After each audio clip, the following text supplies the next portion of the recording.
Good morning my dear students, my name is Rahman. Welcome to e-commerce zone. E-commerce zone में आपका मैं स्वागत करता हूं।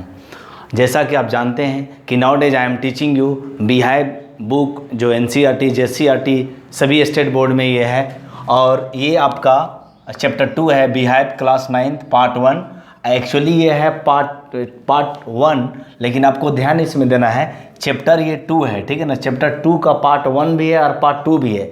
तो ये पार्ट 1 है द शहनाई और बिस्मिल्लाह खान का, याद रखिएगा। ऐसे आपको मैं बता रहा हूँ, मैं इससे पहले जो वीडियो बनाया हूँ ये बिहाइव का क्लास 9 का चैप्टर 2 का, उसमें मैंने एवलाइन गिलेनी का मैंने दिया है, तो उसका भी पार्ट 1 और पार्ट 2 है।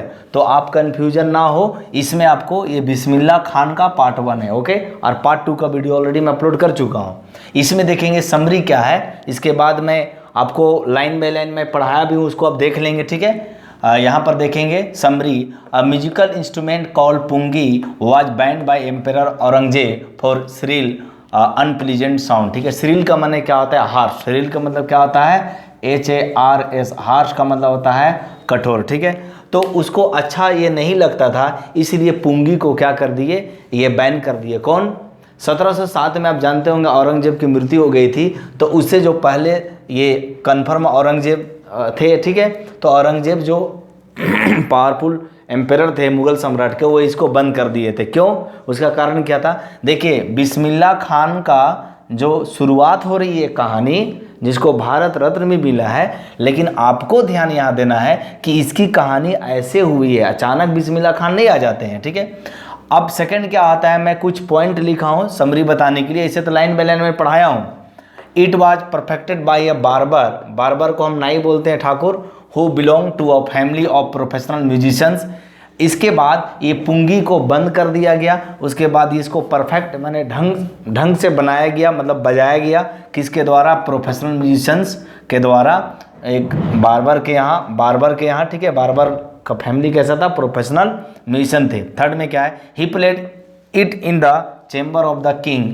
और ये मतलब बार्बर जो है चैम्बर ऑफ द किंग माने रॉयल कोर्ट में बजाते थे, ठीक है ना। It's sound was appreciated by the emperor.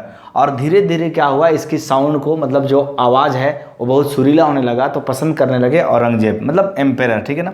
Since it was born in such chamber and perfected by a nai, ठीक है ना। जरूरी नहीं है कि एम्परर माने यहाँ मतलब औरंगजेब, दूसरा आए होंगे उसके द्वारा ये परफेक्ट किया, मतलब उसको अच्छा लगा।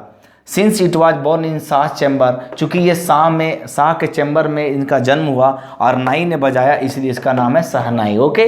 तो शहनाई आपको समझ में आ गया। इसमें 7 होल्स होते हैं। क्या होते हैं? 7, 1 2 3 4 5 6 7, इस तरह से 7 क्या होते हैं? होल्स होते हैं, ओके, है ना। ये आपको 7 होल्स हो गए, और ये आपका और लंबा रहेगा, ठीक है। इस तरह से लंबा रहेगा, 7 होल्स रहेगा, जिसको हम कभी कभी होल को क्या करते हैं, छोड़ते हैं, और कभी हवा छोड़ते हैं, कभी ये करते हैं, तो उससे अलग अलग साउंड निकलता है। In the beginning it was played in the temples before the image of god and goddesses. पहले ये जो है शहनाई को, याद रखिए, कहाँ बजाई जाती थी? मंदिर में देवी और देवताओं के सामने बजाई जाती थी। It was played on every auspicious occasions.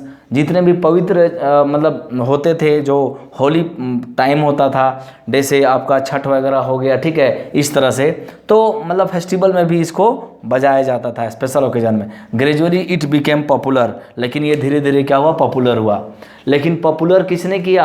आपको मैं बता रहा हूँ, उस्ताद बिस्मिल्लाह खान ने किया। यहाँ उसके बारे में देखिए, Ustad Bismillah Khan belong to the Banaras gharana. आपसे क्वेश्चन पूछ सकता है, कौन सा घराना से बिलोंग करते थे? तो बोलिएगा बनारस घराना से, क्योंकि वो बनारस के वहाँ उनका पालन पोषण अपब्रिंगिंग हुआ। He was born on 21 March 1916 at Dumraon in Bihar. Dumraon एक जिला है जो बिहार में उस समय ब्रिटिश इंडिया के अंडर में था।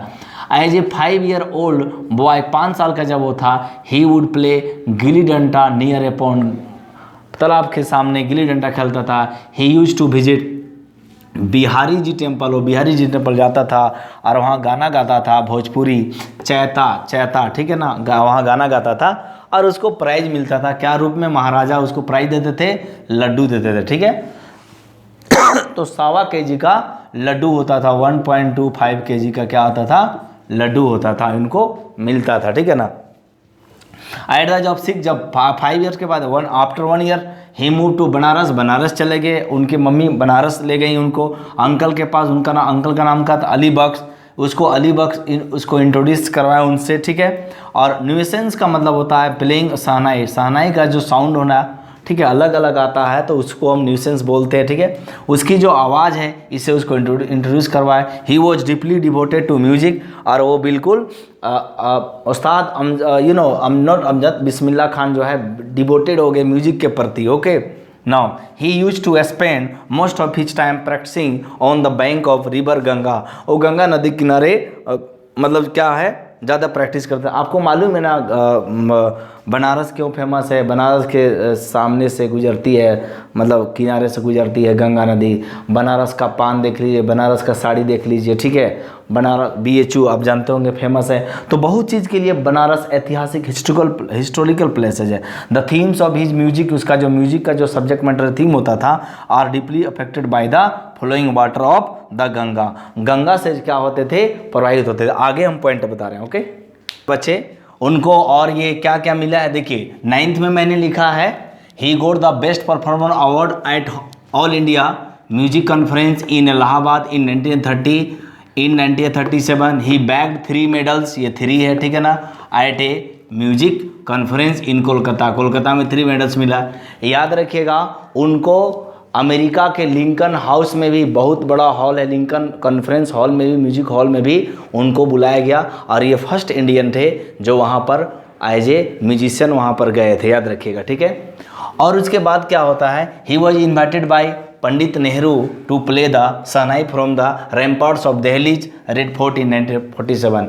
जब भारत 15 अगस्त 1947 को आज़ाद हो गया तो पंडित जवाहरलाल नेहरू, महात्मा गांधी, बहुत बड़े बड़े नेशनल फ्रीडम फाइटर्स वहाँ मौजूद थे। उनके सामने ये आप जानते होंगे उनका जो स्पीच हुआ था नेहरू का, उससे पहले ये शहनाई को प्ले किए थे और इनका पूरा बहुत ढंग से देखा भी गया था, सभी लोग तारीफ किए थे। तो सोच लीजिए कितने बड़े इंसान थे, कल्पना कीजिए, ठीक है ना। आज़ाद भारत के पहले शहनाई वादक एज ए माने बेस्ट शहनाई वादक के रूप में इनको मतलब वहाँ पर बुलाया गया था। 11 नंबर में क्या है, he won many international and national awards. उनको बहुत सारे जैसे नेशनल इंटरनेशनल अवार्ड्स मिले। जैसे जब वो अफगानिस्तान में गए तो उनको वहाँ पर, चूँकि बहुत सारा चीज़ बताया नहीं जा सकता एक वीडियो में, ठीक है, मैं ओरली बता दे रहा हूँ। जब वो सबसे पहला उनका पहला ट्रिप था अफगानिस्तान में, तो वहाँ के शाह उनको शॉल, कारपेट वगैरह बहुत अच्छा चीज़ दिए थे, ठीक है। उसके बाद ईरान तेहरान में उनके नाम पर एक स्टेडियम भी है, ठीक है। तो इस तरह से आप देखेंगे तो बहुत सारे इंटरनेशनल अवार्ड भी मिले हैं, ठीक है। उसके बाद मॉन्ट्रियल में वो गए, ओसाका में गए, सब जगह उनको अवार्ड मिला। नेशनल अवार्ड की बात करते हैं तो 4 सबसे हाईएस्ट सिविलियन अवार्ड होते हैं। पहला होता है आपका भारत रत्न, ठीक है ना, ये 2001 में मिला। उसके बाद पद्म विभूषण, पद्म भूषण और पद्मश्री। तो ये पहले व्यक्ति हैं भारत के जिनको चारों अवार्ड मिला है, याद रखिएगा, ठीक है ना। पहले व्यक्ति जिनको चारों मतलब 4 सभी अवार्ड ले गए हैं ये, ठीक है। He loved Banaras and Dumraon. आप जानते होंगे बनारस में उनका पालन पोषण हुआ, डुमराव में और उनका जन्म हुआ। ये दोनों जगह को बहुत ज़्यादा पसंद करते थे। He declined an offer from one of his students to settle in the united state of America. जब उनके एक स्टूडेंट ने अमेरिका से वो बोले कि आपको मैं बनारस जैसा A to Z फैसिलिटी देता हूँ तो आप वहाँ पर आ जाएंगे, तो इन्होंने क्या कहा था, क्या आप गंगा नदी को वहाँ ले जाएंगे। तो ये बड़ा ही बहुत ही मतलब आयरनिकली आप ये बोल सकते हैं कि he loves very much Banaras and Dumraon and he loves India very much. तो कभी भी वो विदेश में जाते थे तो 1-2 घंटा में मतलब उसको बहुत अकबक टाइप का लगता था कि नहीं, रहना ही नहीं है, मुझे अपना देश जाना है, ठीक है। जब वो पाकिस्तान गए थे तो वहाँ भी 2-4 घंटा में वापस आ गए थे, ठीक है। तो ये चीज़ है। ही वेंचर्ड इन फिल्म्स टू। अब याद रखिएगा इस पर 2 फिल्म भी बनाई गई थी, ठीक है ना। गूंज उठी शहनाई वगैरह जो आप सुनते होंगे, आपके बुक में ऑलरेडी मैं पढ़ा चुका हूँ, ये देख लेंगे। इस पर दो मूवी बनाई गई है, एक सदर्न इंडिया का था और एक आपका बॉलीवुड पर है। He gave his music in 2 movies, और म्यूजिक भी वो दोनों फिल्म में दिए। लेकिन याद रखिएगा बहुत ब्लॉकबस्टर होता है ना, मैंने सुपर डुपर हिट रहा इनका म्यूजिक और बहुत अच्छा पसंद भी किया गया। But the artificial world of the cinema could not attract him. लेकिन अब जानते हैं पर्दे का दुनिया में क्या होता है, जो चीज़ दिखती नहीं है वो चीज़ पीछे होती होती है, ठीक है, यानी लोग स्ट्रगल भी कर रहे होते तभी नहीं दिखाया जाता है, तो उनको ये ज़्यादा पसंद नहीं आया। उसके बाद वो इसी दुनिया पर जो सिंपलिसिटी का वर्ल्ड था, जो साधारण दुनिया था, जो मतलब जनरली जो लोग जनरल लोग जीते हैं उसी तरह से जीने के लिए फिर यहाँ पर बनारस आ गए, ठीक है। लेकिन इनका मन कभी बॉलीवुड में नहीं लगा। For he music is God, उसके लिए म्यूजिक भगवान है, म्यूजिक अल्लाह है, म्यूजिक ठीक है परमेश्वर है, म्यूजिक इज हिज सोल, और म्यूजिक उसके रग रग में, नस नस में, हर एक मतलब जो होता है कन कन में उसका म्यूजिक था। और म्यूजिक को बेगम भी बोलते थे, याद रखिएगा, मतलब इतने प्यार करते थे म्यूजिक से। तो जस्ट मैं एक दो मिनट में इसको रैप अप करता हूँ।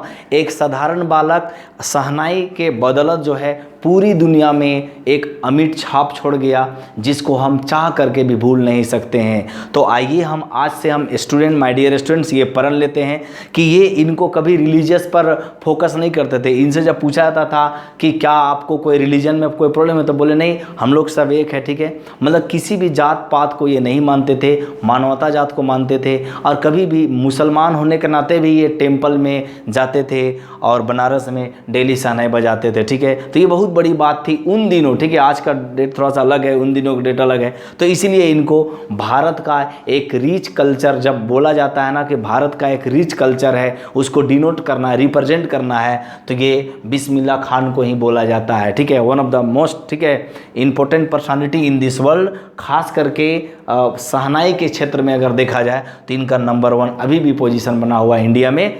Thank you very much. उम्मीद करते हैं आपको ये समझ में आया होगा। और याद रखिए, अभी लाइन बाय लाइन मैं आपको पढ़ाने के लिए मैं जा रहा हूँ, आप उसमें लाइन बाय लाइन देख रहेंगे। Okay, thank you very much. चलिए हम लाइन बाय लाइन पढ़ाते हैं आपको।